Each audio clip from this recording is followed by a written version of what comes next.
Well, it's hard to, this blur of energy, it's hard to pinpoint, but it might have been Slapshot, or to be more like, yo, this is not punk rock, this is hardcore, it was probably Shelter. But I was coming on a very specific time. I just landed in the States on the East Coast and just hit it off with this flock of kids who were just hardcore, sages of hardcore at that time already. And they kind of got me up to speed on a lot of things. And I was coming in more from like artcore kind of vibe, like Birthday Party, Nick Cave, and punk rock, GBH. But once I became part of that flock, they get me showed me where to get my Dr. Martens and my flight jacket. And so we started kind of traveling in a pack and go and see shows. And one of the shows that really stuck with me was this Shelter show, which I didn't even know where I was going. I don't even know where it was. It was probably in Connecticut in Anthrax, or maybe in near Albany somewhere. But I even tried to check with my buddies recently where that show was, and they were like, your guess is as good as mine.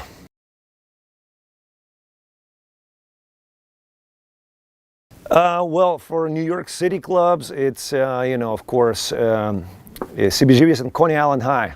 Coney Island High, I got to perform in both with my previous band, the punk hardcore band, the Fags, and then renamed into the Cossacks in the latest incarnation. That was right before Gogol Bordello. But we were coming down playing Coney Island High, 94, 95.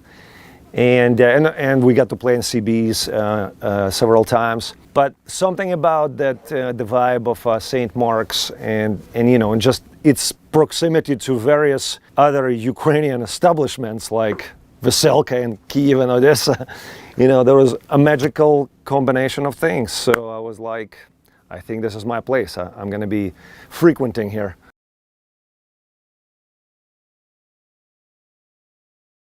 Yeah, of course, Ukrainian punk rock was very important, and especially that it took a stance of like real independence from like the whole Soviet ideology, and it was all about reclaiming Ukrainian identity. They sang in Ukrainian, they incorporated a lot of Ukrainian riffage,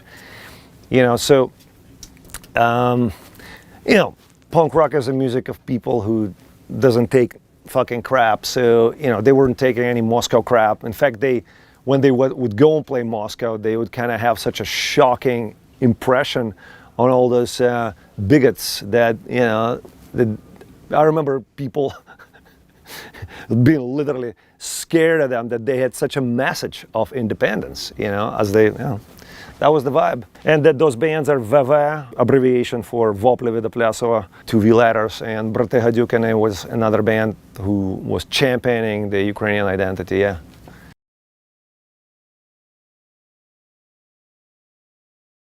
One of the bands that really blew my mind and got me fast on that train from artcore to the hardcore was Bad Brains.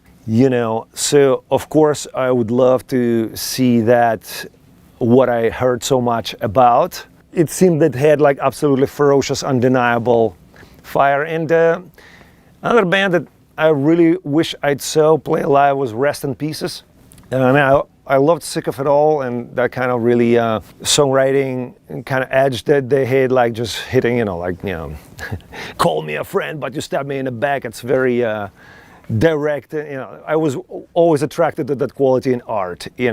Rest in Pieces just kind of was like a answer to a lot of my needs at the moment, because it had like all the jumpy riffage that, that New York City vibe to it, but it had like some kind of really some songwriting mojo on the top of all those hardcore flames, And Arman Majidi, as a being a drummer from Sick of It All, and being kind of in a different seat singing. I have tapes even like where I'm jamming and playing Rest in Pieces and Leeway songs from like back then, and we were so impressed with that.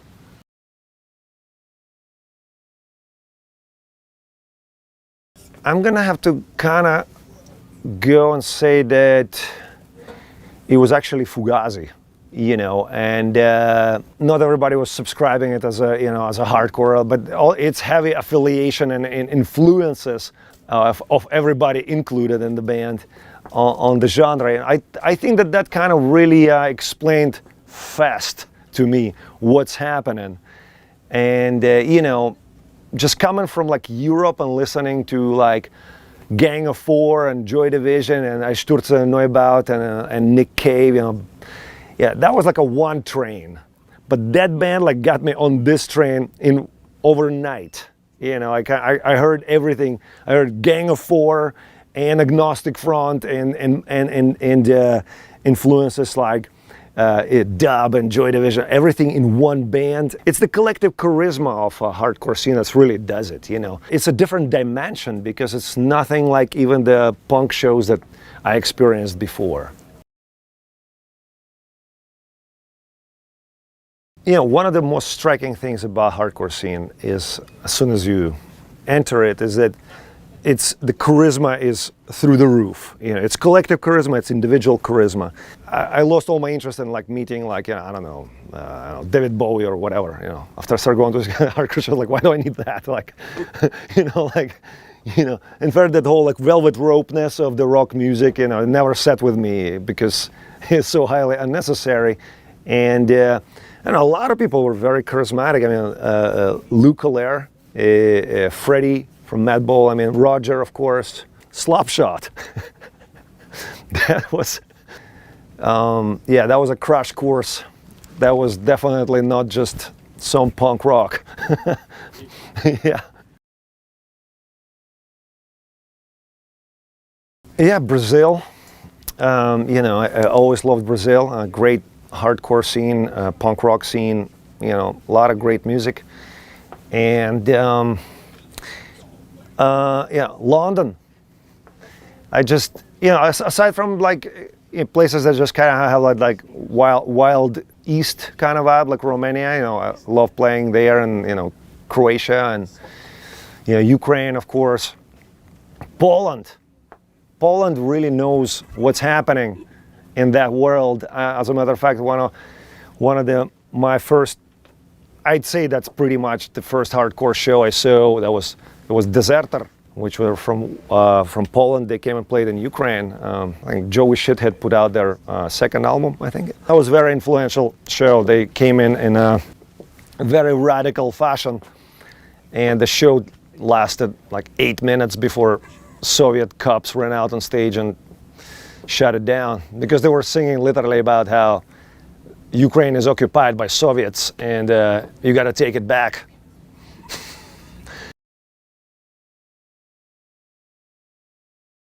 No, but refugee camps in Europe, you know, a migration route was basically through these kind of hubs that were probably maybe less advanced than some squats, you know.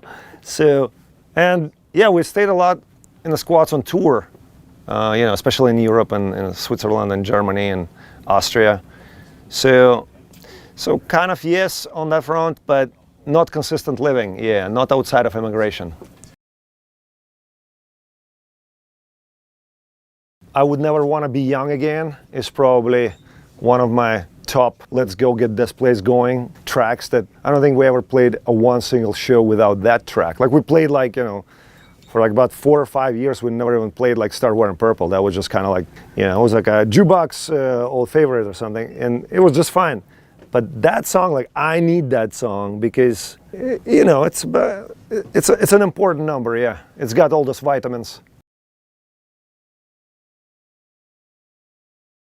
Every generation comes and faces the different but same challenge, which is dig out the essence of why you're even here.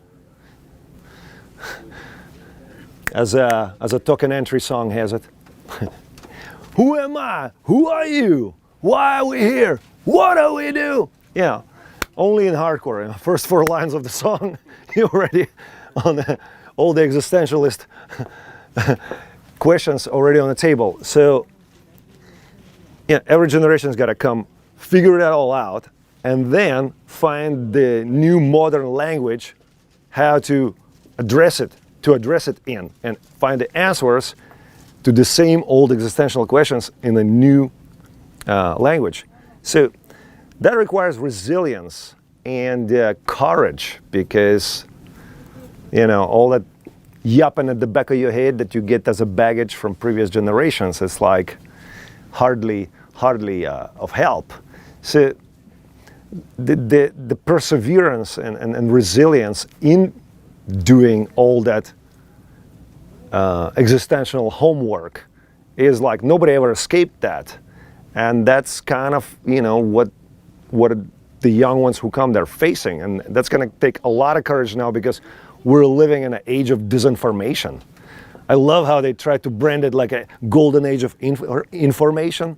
It's like a golden age of disinspiration and disinformation. So you got to stay real sharp these days.